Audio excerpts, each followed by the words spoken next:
Hey guys, welcome back. This episode, I'm going to talk to you about cheese and how it's the kryptonite to water. But before I do that, I like to refresh what we already learned. First, I showed you scientifically all water is connected. Also, I showed you scientifically by Nobel Prize winner, he showed water has memory. Yes, water has memory. Then another French physicist showed you that water stores data in the coherent domain. And also I showed you on the biblical terms how water represents the holy coal in Jesus, because the celestial water that sit directly in the sun can absorb the energy from the sun, and then you drink it. That would turn on an internal light into yourself. Now let's talk about cheese. As a dentist that does braces, please research this with any orthodontist. They'll tell you the same. I noticed cheese strongly binds to metal in the mouth. It makes it very difficult. Please research this. You can also find research online that shows metal also binds hardly to cheese. Cheese sticks to metal, abnormally strong. So just think about it. If you drink some water that has metal in it, or water that sits in metal pipes, those pieces of metal gets into you, and then when you eat cheese, it sticks to you. Metal gives evil an access point to anchor into your body. So no cheese. Second reason why you don't want to eat cheese is cheese slows down your fluid state. You have to be fluid to hear the voice of the Father. The Father sends signals through water. So if you eat cheese, it stops fluids. It also sticks metal to your body, and it allows evils to stick to your body. So no cheese. Cheese is the kryptonite to water, or the enemy to water. Cheese is bad for you. Cheese also increases your cholesterol. And believe it or not, cheese is a fungus. Why would you want to eat a fungus? We all know how bad that is. So anyway, I'm going to show you a quick video of something I found online. Here is show you the importance of food and tell you which food to eat. But more importantly, cheese is the enemy. Now I have broken your second chain. Your first chain was water. Your second chain I'm breaking is food. Good morning, everyone. Everyone's happy with their fruit breakfast this morning. We had a vegetable breakfast this morning, which we explained was the best when you're breaking a fast.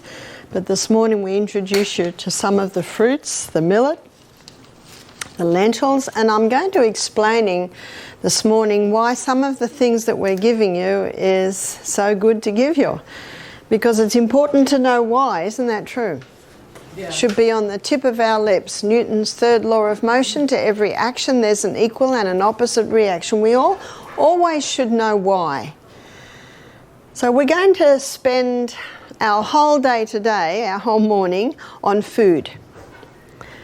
And aren't there a lot of different messages on food? Carbs are good. No, actually they're bad. Fat is bad. Actually it's good. Do you ever think, when are they going to make up their minds? Mm-hmm. How long have we been on the planet? Well, let's take the lowest common denominator. As a Bible-believing Christian, I believe was about 10,000 years, I think. Haven't they worked it out yet? What would be the signs that someone had worked it out? A group of people had worked it out.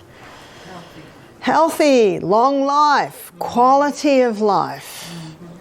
And there are people on the planet that do experience that. I don't know if you've heard of the book Blue Zone. You have Time magazine, I think it was 15 years ago, did also an article on Blue Zone.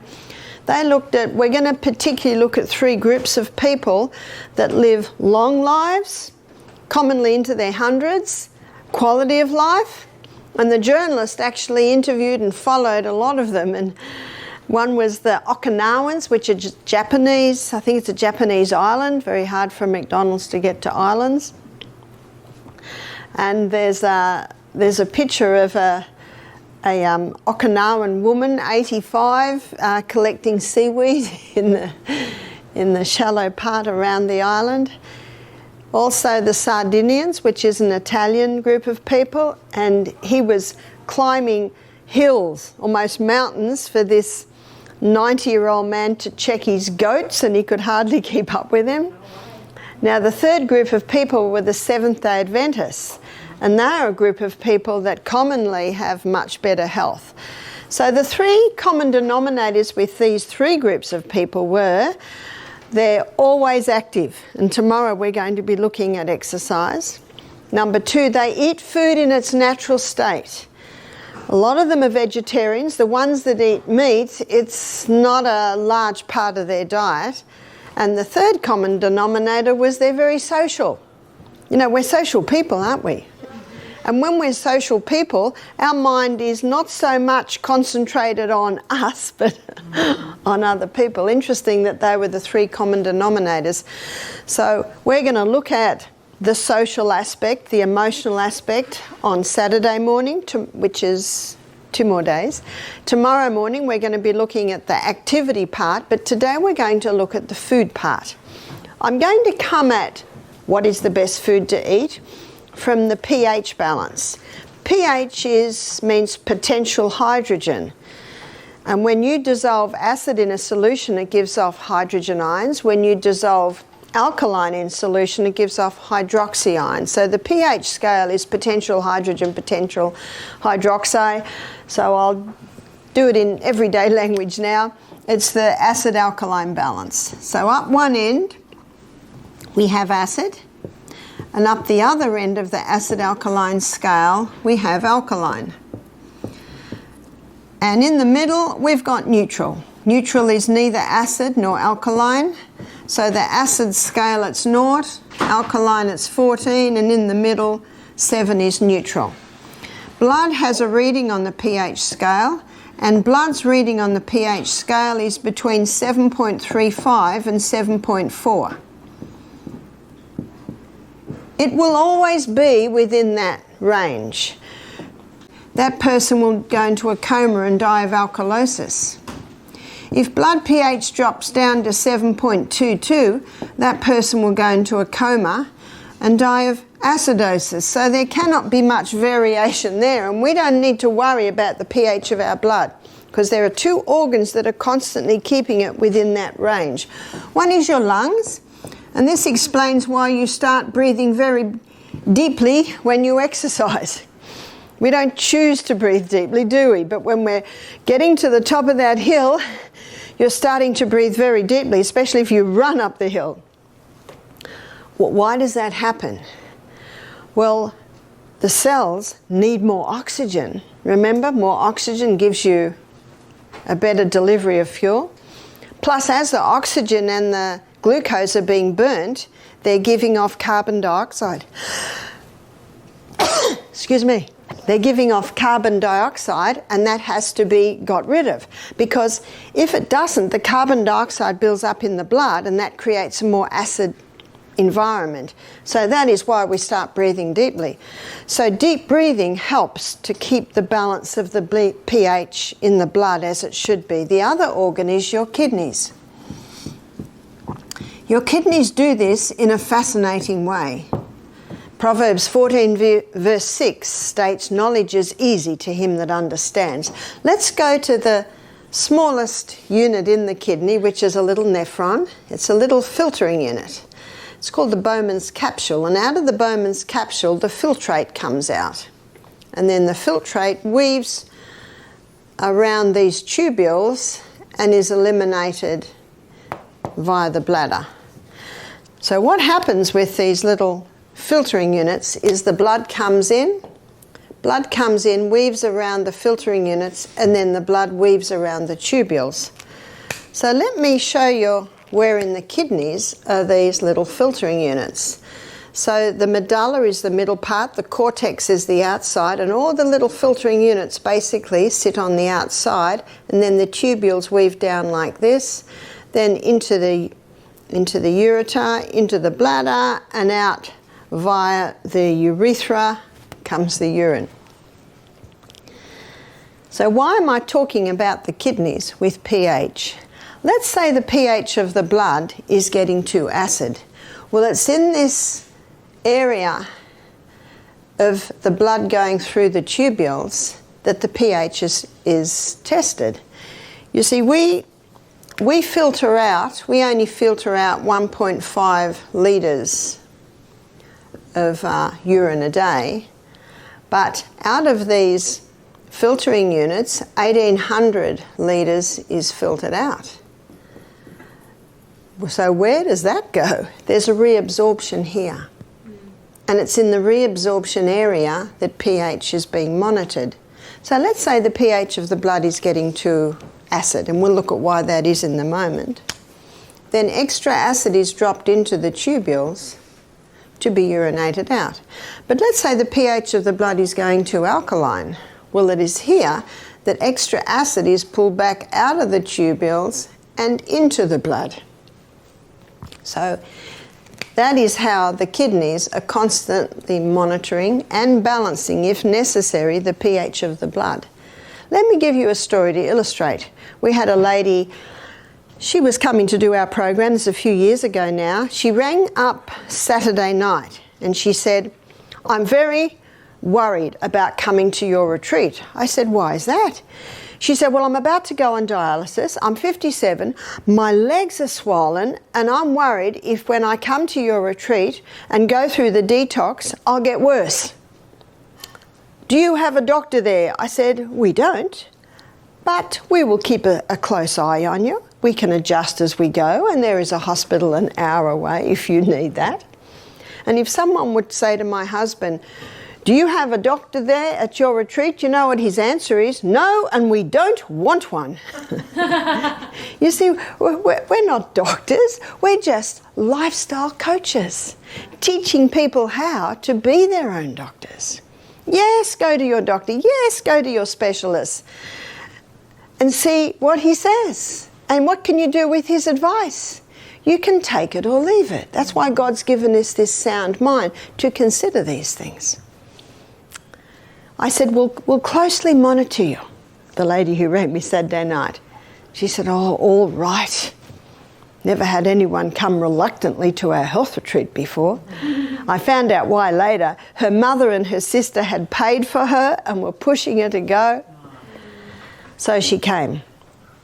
Early that morning, I was praying. I said, "Father in heaven, what do I do with this lady? She's about to go on dialysis." And then God put into my mind a few things. Remember that early morning? My celery was going to seed. Did you know that celery is an excellent kidney herb? My parsley was going to seed. Did you know that parsley is an excellent kidney herb? Couch grass is all through my yard and trying to get into my garden. I'm always pulling it out. Another kidney herb. So I gathered all of this, and what I did was I made her up a litre or a quart of tea every day with the celery seed. I just put the tops in. And I put some ginger in there to make it taste a little bit better so it didn't taste like grass. As I'm consulting with this lady, I discovered that she only drinks 2, maybe 3 glasses of water a day. She would say, "Look at my legs. There's too much water in my body now." Can you see that reasoning? It's because she's dehydrated that the body is actually unable to handle that water. So what happens in this reabsorption here is not only pH is balanced, but so is sodium and water levels in the body. So when that goes down, can you see why the legs swell? Her blood pressure was high. Blood pressure is also monitored here. She was having 3 cups of coffee a day. She's a nurse, and nurses drink a lot of coffee as a rule. Coffee dehydrates you even more. I discovered she had a gluten intolerance. And because she was a nurse eating a lot of fast food, with lots of cookies and sandwiches on the run, she also had a hormonal imbalance. She said to me, "I will not be able to walk with the guests in the morning." I said, "That's right. Not with those legs. But what I'd like you to do is I'd like to get on the little rebounder for 1 minute every hour, just doing this, just this." That's called the health bounce. Anyone can do that. And that will stimulate the lymphatic system to start dispersing the fluid in the legs. I said, "I want you to drink a litre of water a day and a litre of this tea." And that was far more than she was usually drinking. But I said, "You are never to drink a whole glass at once. You have to drink it little by little by little by little." And the kidneys can cope a lot better with that. So Monday morning, she did not walk with the guests. Tuesday morning, she walked with a gas. Her legs had gone down by half. She was so excited. She hadn't seen them like that for weeks. She was a very happy lady when she went home. We wrote a program for her to continue. She emailed me 3 months later. She said, I don't have to go on dialysis. Isn't that incredible? I was talking to a nurse. She said, I've never heard such a thing. Who healed her? The body. Nature alone is the effective healer, and how much better can it perform its task when given the right conditions? She said, I've had a liver function test, and my liver function, the test is the best it's been for years. She said, my inflammatory markers have come back to normal. She said, I feel better than I have felt for 10 years. I'm going back to full-time work. I've lost 10 kilos, that would be 20 pounds in weight. This is in 3 months. She was an excited lady. In fact, her mother and her sister say that she thanks them every day. But when she was coming in the first day, she was not thanking them. She was saying, why have I done this? So simple, and yet often bypassed. So you can see that the kidneys not only filter the blood, they play an important role in what's called homeostasis, in balancing the body, in balancing the pH, in balancing the sodium and water balance in the body, in balancing blood pressure. I don't think you'll ever look at your kidneys the same again, will you? So you can see why the kidneys are the other organ that help to balance the pH. Even though the blood cannot change, the pH of the cell can. The pH of the cell should be approximately 6.5. That's very slightly acid, and there is a reason for that. The most acidic substance is sulfuric acid, and sulfuric acid travels at the speed of light. The most alkaline mineral is calcium, and on the scale of speed, calcium doesn't even move.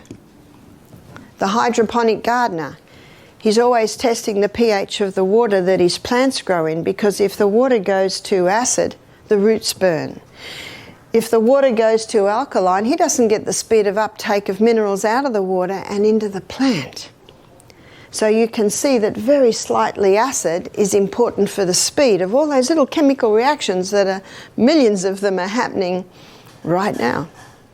Have you ever had a swimming pool? You have to test the pH every morning, because if the water goes too acid, the pipes corrode. If the water goes too alkaline, algae grows on the pipes. So just as for the hydroponic gardener, and just as for the swimming pool, the pH of the human body is important, because at different pHs, diseases grow. And at different pHs, it's very hard for disease to grow.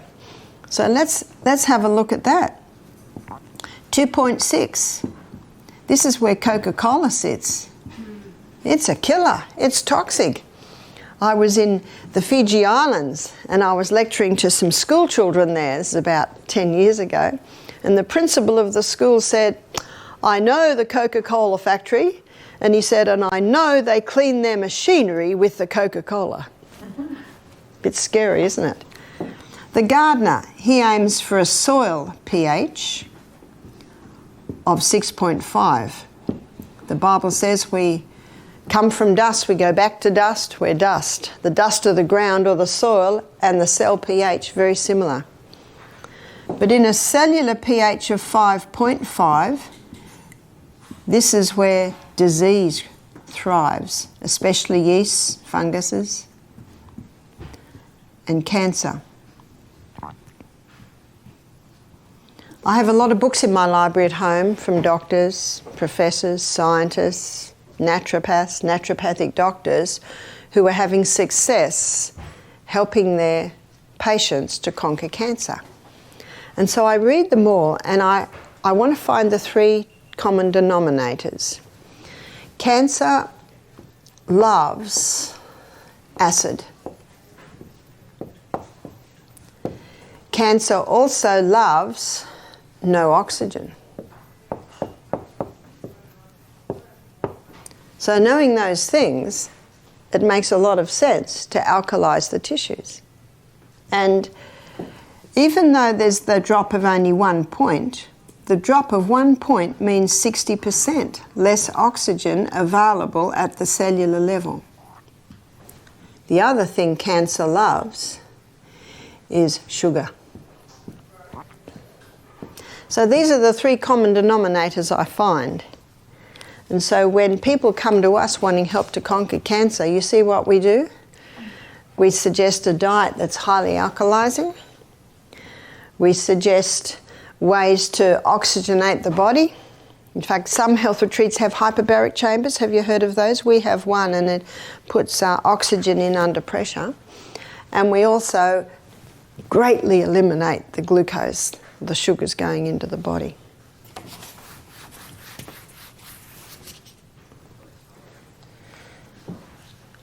Now, we have had a few people come to our retreat that have had bone spurs. Do you ever wonder where the bone spur comes from? So there's a bone spur on the wrist.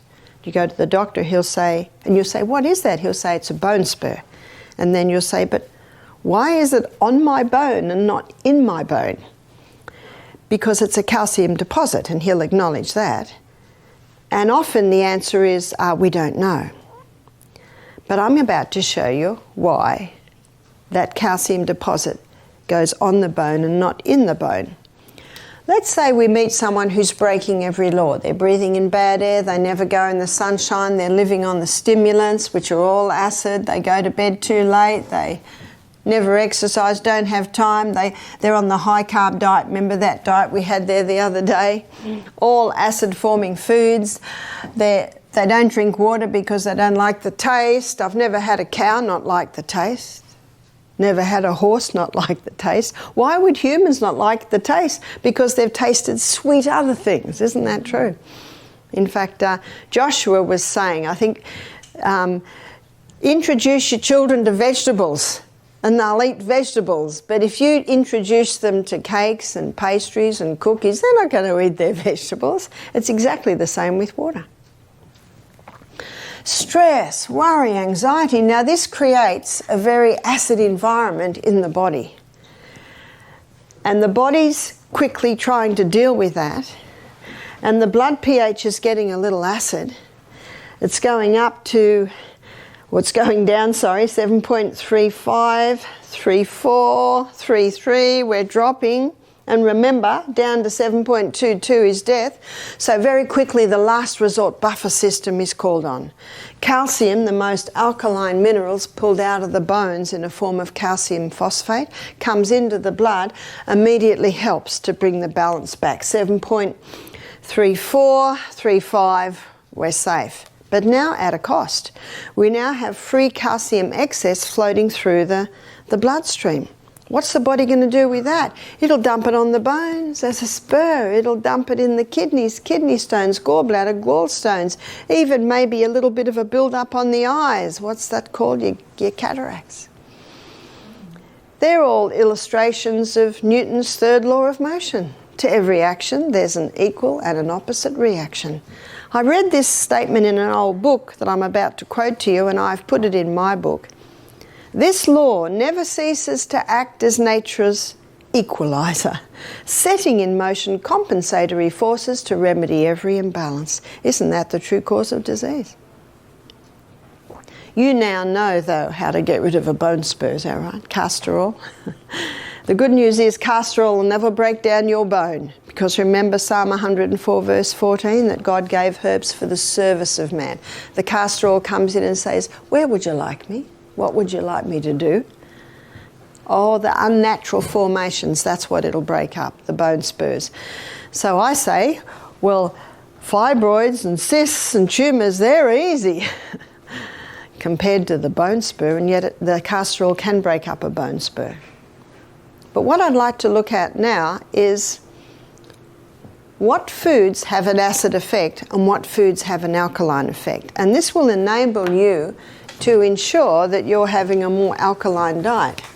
So we're going to have a look at alkaline foods and we're going to look at acid foods.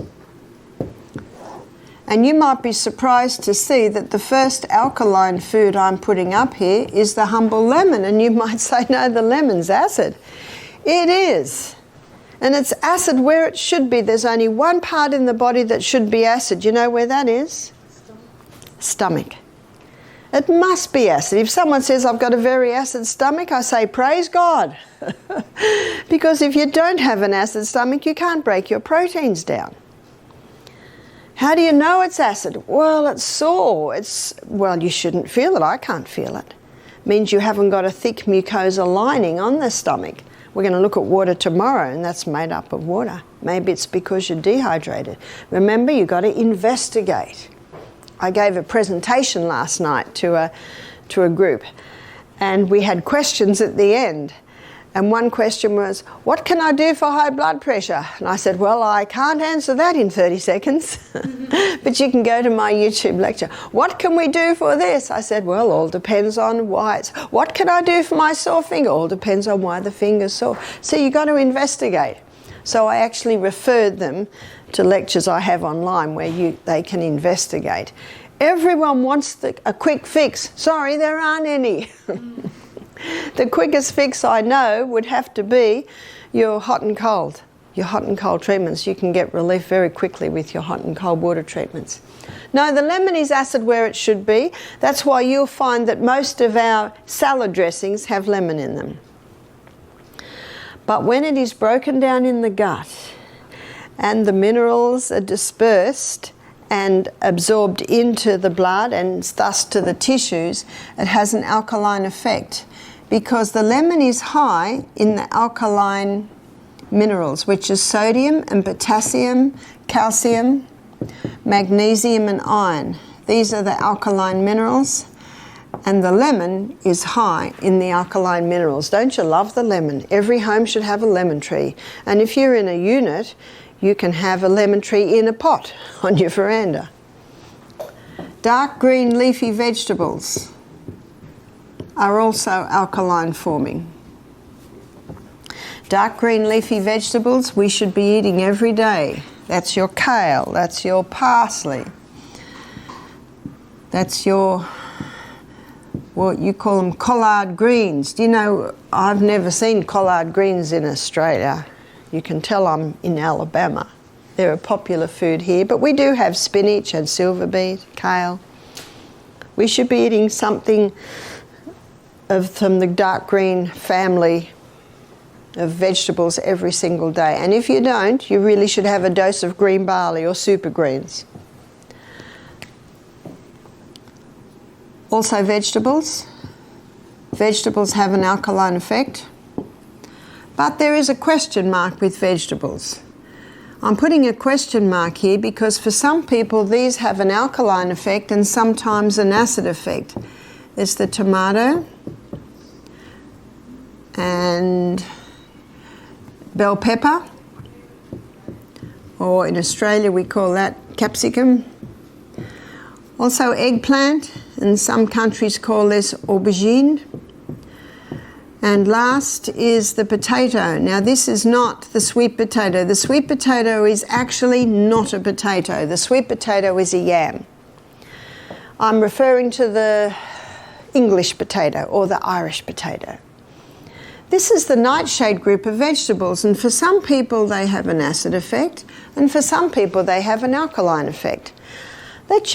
Let me tell you what I have found with me. My mother died at 51, a cripple in a wheelchair with rheumatoid arthritis. I have strong inherited genes to that way. And my body says to me, a little tomato now and then. My body says to me, don't even touch the bell pepper. What happens if I touch it? Oh, it repeats on me all afternoon and my energy just goes. So I say, I'm hearing your body and I don't eat it. The eggplant, I have a little eggplant now and then, maybe twice a month. Potato, my husband's an Irishman. Potatoes must be in every main meal, so I have it probably most days. That's what my body tells me. I don't know what your body will tell you. Now, I could have 10 professors in front of me saying, this is ridiculous, Barbara. The bell pepper is a very good vegetable. It is high in antioxidants and vitamin C's. You should be eating it. Who am I going to listen to? I've got to live in this body. That's why the fine-tuning is yours. No man on the planet can tell you the fine-tuning. Only your body can.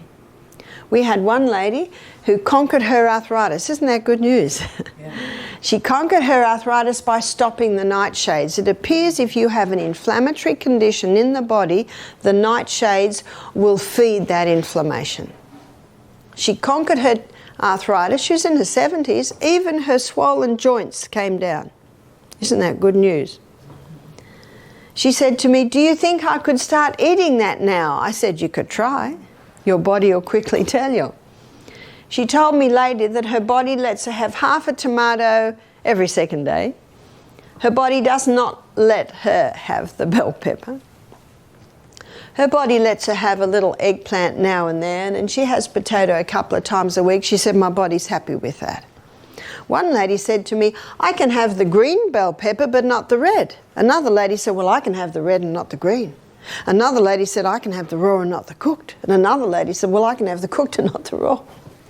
I find that my body's very happy with cayenne pepper, and yet that's from the capsicum of the bell pepper family. I think perhaps the medicinal properties of the cayenne pepper maybe far outweigh for me the reaction.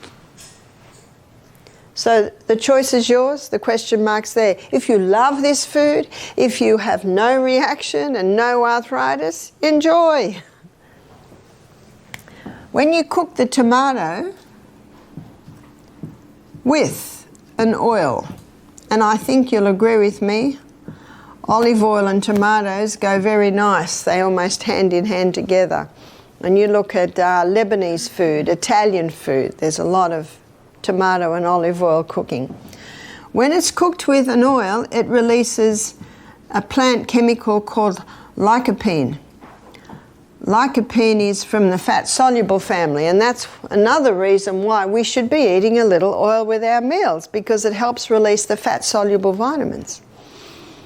Lycopene is a potent antioxidant, and it has the ability to reduce the inflammation of the prostate gland, so that's good news, isn't it? So every man over the age of 40 should be having a cooked tomato and olive oil dish maybe 3 or 4 times a week. That's not hard. Lovely base for your chickpeas, your tomatoes, it is tomatoes. For your, in fact, isn't that Mexican, your kidney beans to have with your tacos, or your tacos, I think you call them. Mm-hmm. Lima beans and lentils and soy are the 3 alkaline forming legumes. For your grains, the millet is alkaline. We had millet this morning. It's a delicious grain, isn't it? I'm sure you can understand when I said it needs to be dressed. It's basically a bland grain, but it's very nice with the stewed apple and the pear cream and the sprinkles on top. Or it's also very nice if you have it with savoury, your lentils. Quinoa. I think we'll be having quinoa at another breakfast time. These are alkaline grains, but they're also gluten-free grains, so that's made them very popular. Amaranth. Amaranth is a grain that's not very well known. I think the Aztecs, traditionally they've eaten the quinoa and the amaranth. It's a very tiny grain, and when you cook it, it goes like a lump of glue. But what I often do when my grandsons are with us, because they like a porridge, I'll put a little amaranth with the millet, or I'll put a little amaranth with the quinoa, or if they have oats, I'll put a little amaranth with the oats. So that's quite nice. Spelt. Spelt and kamut are wild hybrids of the original wheat. So let me give you the wheat story. The original wheat that God made is called Enkenhorn, or some call it just Enkhorn. And that original wheat had a very fragile protein or gluten structure. It is not sure when, but they estimate a couple of 1,000 years ago, Enkenhorn did a wild hybrid with a field grass and came up with the Emma strain of wheat. Its structure, its protein or gluten structure is not as fragile, but it's still fairly fragile. And in the 1950s, it was the Emma strain of wheat that was put through intensive crossbreeding. and it came up with the hybridized wheat that we know today. That hybridization of the wheat created an incredibly complex gluten or protein structure.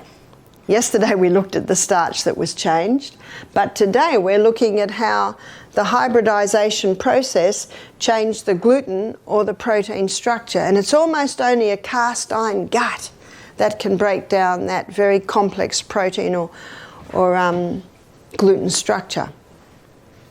That explains why so many people are gluten intolerant today. You look at the timeline.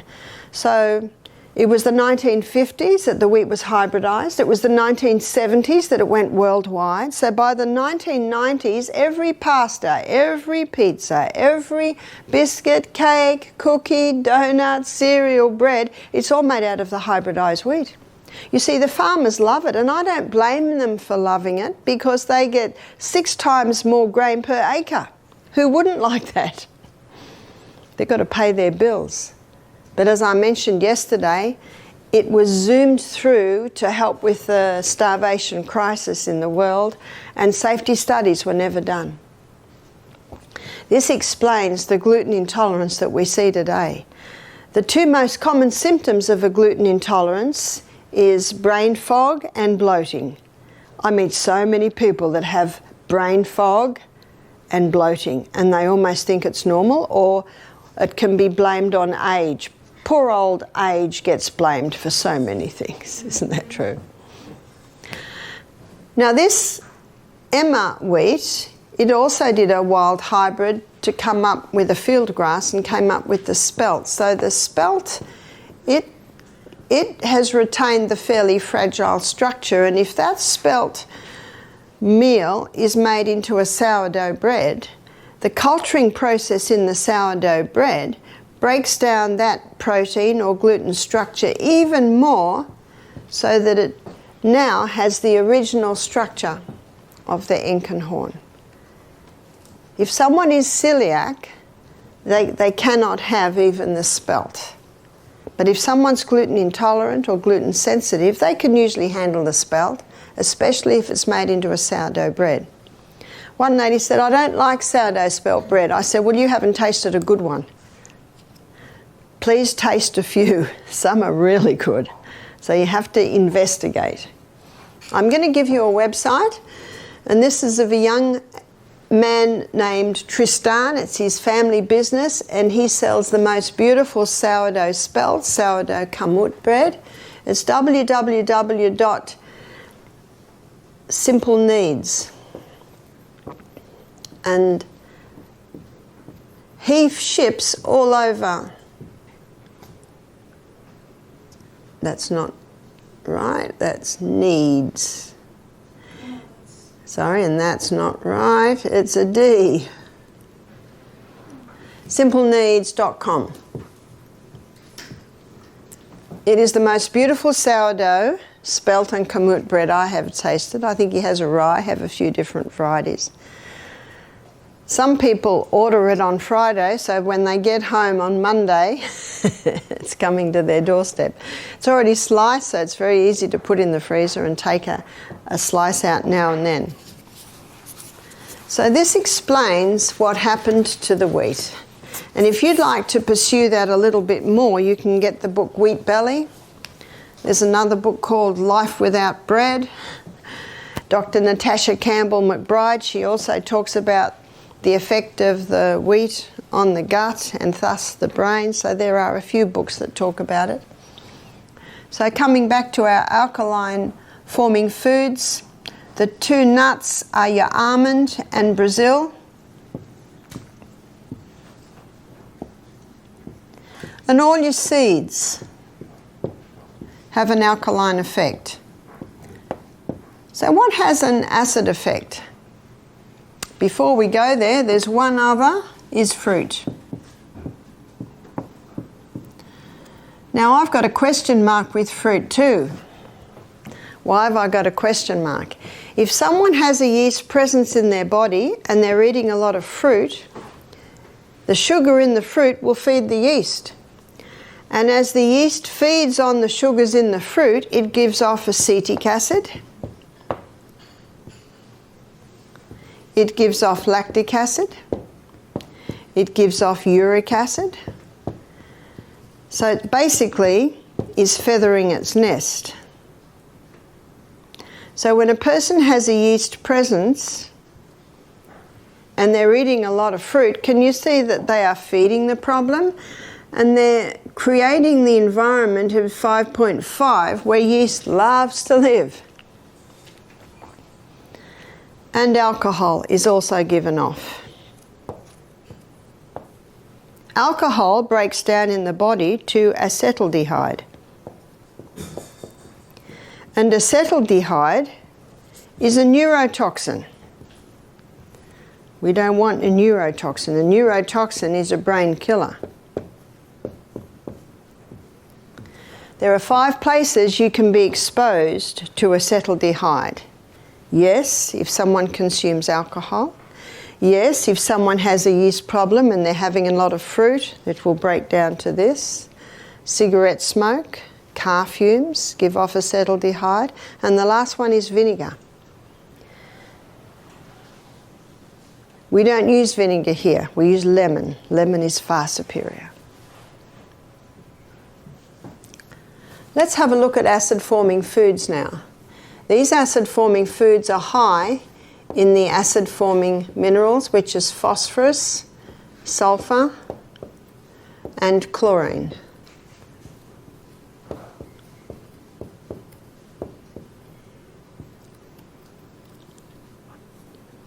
So what foods are high in phosphorus, sulfur, and chlorine? Meat.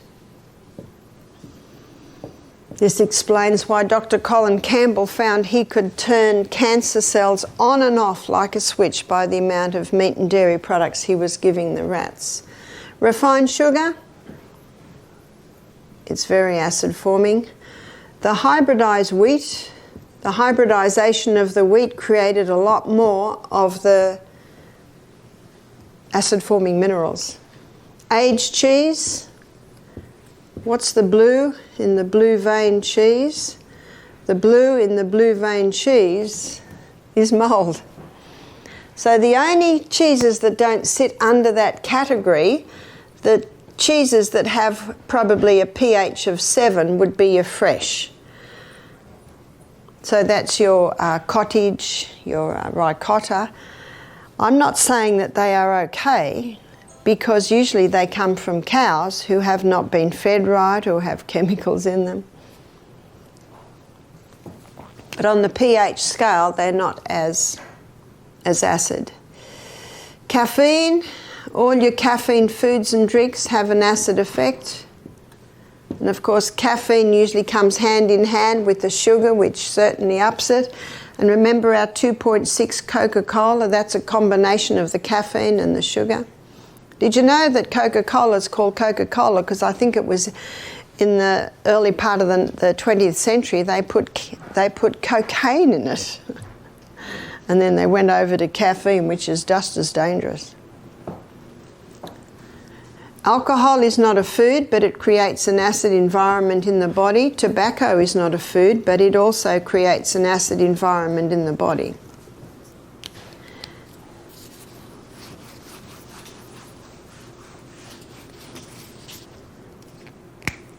All your other grains, other than the grains that sit on the alkaline side, all your other legumes, other than the lima, lentil and soy, and all your other nuts, other than the almond and Brazil, have an acid effect.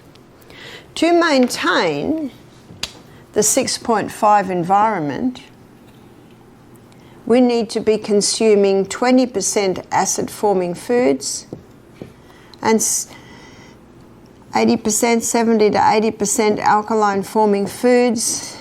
And I'm sure you're not surprised to hear me say that the 20% should come from this section here. Mm-hmm. Yes, oatmeal is here. Yes, rice is here. They're not bad grains. We need a little acid.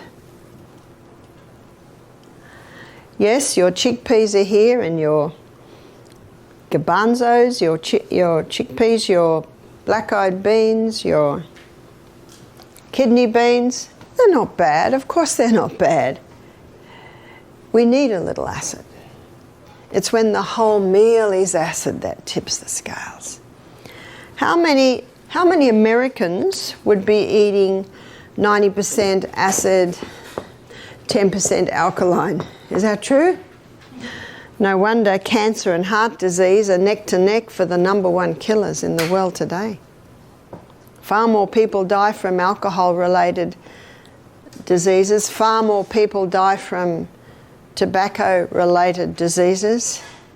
And yet they're not banning tobacco or alcohol, are they? That's why the deaths to COVID fade into insignificance against all of these. That's why God gave us a sound mind to assess these things. Are you familiar with the hydrangea plant? The hydrangea plant's a beautiful big bush, and it has big flowers, about this big, and each flower is made up of actually a whole lot of tiny little flowers.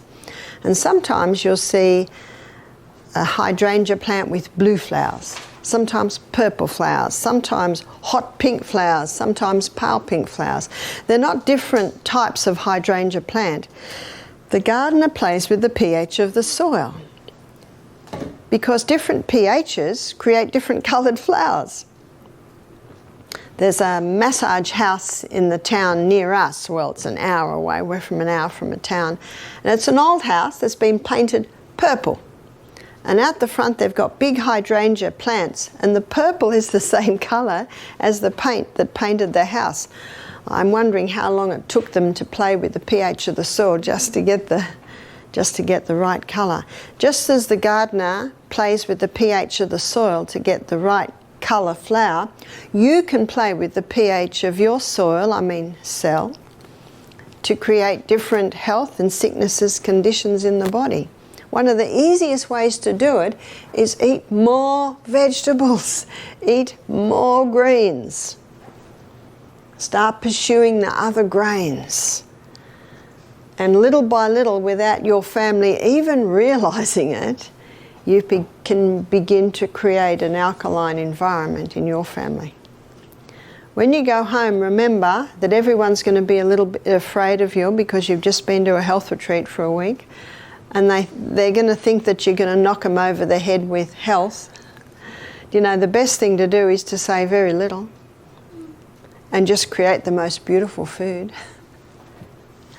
And then when they say to you, all right, what have you done? You can say, I'm so glad you asked. Then you can speak. So you can see also with the blue zone, these people that live the long life, they're eating a lot of fresh foods. If you cook the food, does it come acid? No. Whether it's cooked or whether it's raw, it doesn't change the mineral content of the food. I like to do a little quick review.